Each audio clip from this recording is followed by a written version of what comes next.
One of the worst feelings is walking out as a warehouse manager and seeing that lineup of trucks outside your facility. All your dock doors are completely jammed full and everyone's scrambling to get things done. There's nothing more infuriating than dealing with that. The secret is everyone is dealing with the same limitations. Your building isn't any different than someone down the street with the same number of docks, same staffing, and they're getting that throughput and they don't have that congestion that your facility has. What we're going to talk about is how to eliminate that congestion all before lunchtime so you don't have that rush and your team isn't scrambling to catch up. There are three main reasons that you're facing these issues with the congestion at your dock doors. And I'm gonna go through the first one, which is having too many trucks show up at the same time. This is one of those things that is gonna kill your facility because you put your team into spin mode right away.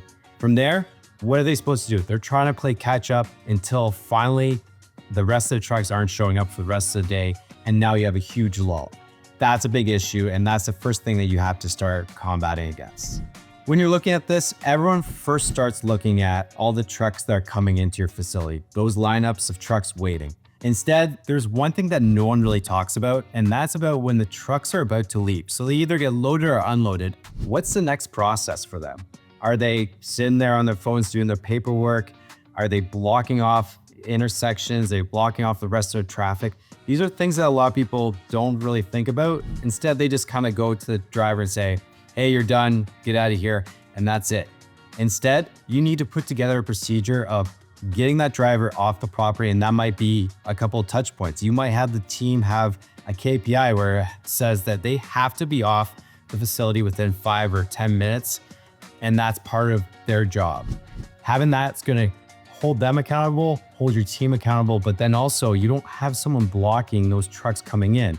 And what's gonna happen is now you're gonna look at the other side of it, where the trucks are coming into the facility, they're not getting blocked. There's quicker throughput because there's no one waiting in that dock door, and it's gonna help alleviate that stress point. So the other thing you're gonna have to look at is getting rid of first come, first serve. If you're not already doing that, you need to do that and you need to do it yesterday. The other thing is you might have gotten rid of first come, first serve, but you're still not getting all the bookings in your facility.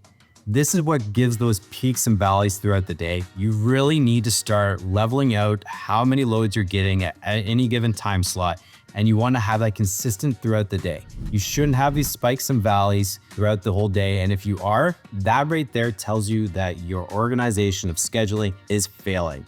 You need to look at that, and you need to look at that right away and make sure you start scheduling your loads the right way and not just allowing everyone to book in the morning.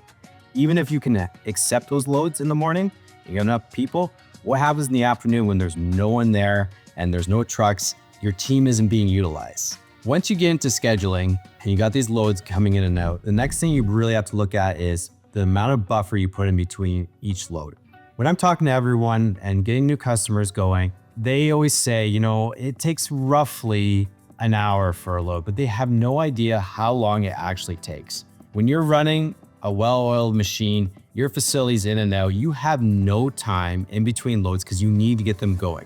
Now, if you have an opportunity where you don't have to have those loads come in, right on every single minute, you can have that buffer time in there. But the big thing you need to look at is how long should that buffer time be? Don't be looking at this and throwing a dart against the wall and saying, we need 15 minutes in between each load, because that's incorrect and you're not gonna know if that's actually working for your team. It could be not enough time or way too much time and you're not getting the throughput you need. And when you hit that peak, the time of year for seasonality, then you're really scrambling and it's all because you put in those buffers of 10, 15 minutes when you actually didn't need that. The second reason why you might be struggling is not having any load information. So if you go back to our last point, if you're doing first come, first serve, chances are you don't know what's coming in that day. You have no idea, nor does your team know what they're gonna be dealing with. That really puts your team at a disadvantage when they're trying to either load or unload each truck as they come in. Instead, you need to start getting as much information as possible when these loads are showing up. When I'm talking to a new customer or even our existing customers, my thing I try to get them to think about when they're booking loads is, what do you need at the time of booking? What information is important for your team to know what's coming in a few weeks?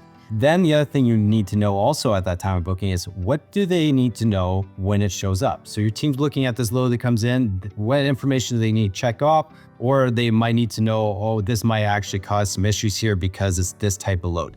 So getting that information in front of them and having a system or procedure to make sure they have that very easy at their fingertips.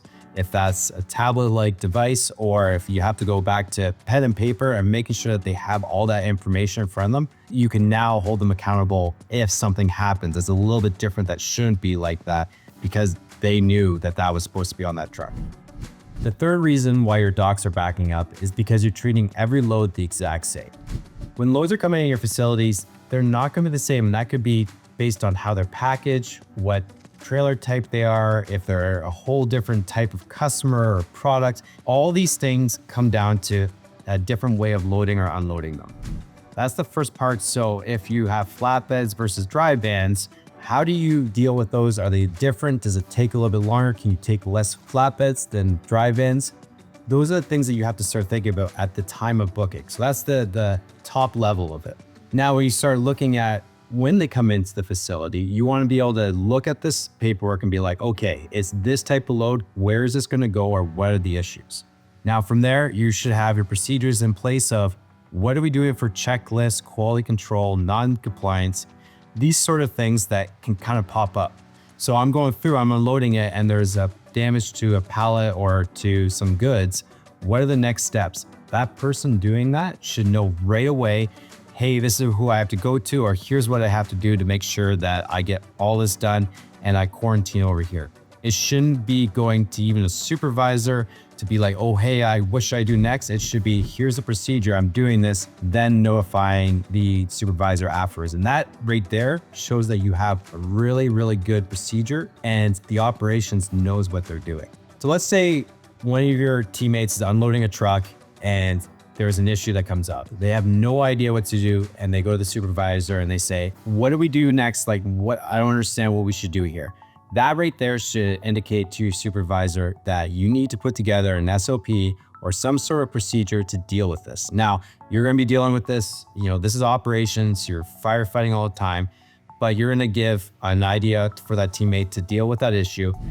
At the end of it, you need to look at how was that procedure that you put in place on the fly? Was the right idea? Is there anything we want to tweak? And then you're going to need to put that in as an SOP or some sort of procedure in the future. And it might not happen again, but at least next time something similar happens, at least the team knows, oh, hey, we did this thing last time. I can implement this procedure to help me with this. And then you can come up with a game plan to deal with that one.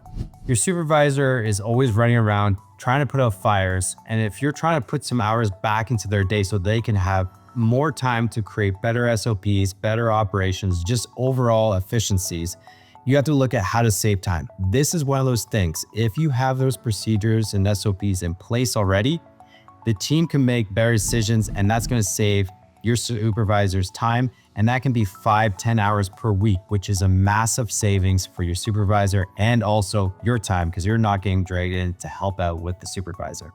Just like how all loads aren't the same, all customers and carriers aren't the same also. You need to look at what's coming in and how it's coming in and what type of packages you're receiving and be able to track that. So what we're looking at is what type of issues are coming from each of your customers and your carriers. Now, it's easy for a customer that comes in and they always have their pallets all knocked over. And every time it comes in, your whole team moans and says, oh, I can't believe this load's here again. It's going to be a nightmare. Everyone knows that. Your team knows that, but it's more of one-offs that are every quarter. You're looking at a supplier that has damages to pallets, once a quarter, and you don't really track that. So you don't have that insight of, well, maybe we need to start looking into this and investigating into this because it's really taking more time to unload and causing issues down the road. Same with carriers. If your carrier is not showing up all the time, on time, they're showing up late or they're doing no shows, it's not the ones that are always doing that. It's the one-offs here and there that add up. And if your team aren't tracking that or they don't have the KPIs to measure that, it's really hard to hold them accountable and then also come back and make changes to that to make sure that it's going to help your operations. If you implement all these fixes that we talked about, these 3 problems, you're gonna see a lot less truck traffic in your facility, in the yards. And when you do your walks through the facility, you're not even gonna see any of those truck traffics, the lineups, the cities calling you. Any of that stuff is gonna be eliminated. It's just gonna make your life way easier and not have to deal with the smallest problems. And you can now start looking at how do we increase our efficiencies throughout the facility. So if you're looking to implement all these changes and it looks like it might be way too much effort, look at our software DataDocks. What you're gonna be able to do is be able to come in and do quality control checks. You're gonna be able to spread out loads throughout the day. You're not gonna have those peaks and valleys, and it's gonna allow your operations to start seeing what's going on without you having to be out there in the yard directing traffic personally. If that sounds good to you, I'll leave a link below on how to book a call with us and we'll walk through how to help your operations.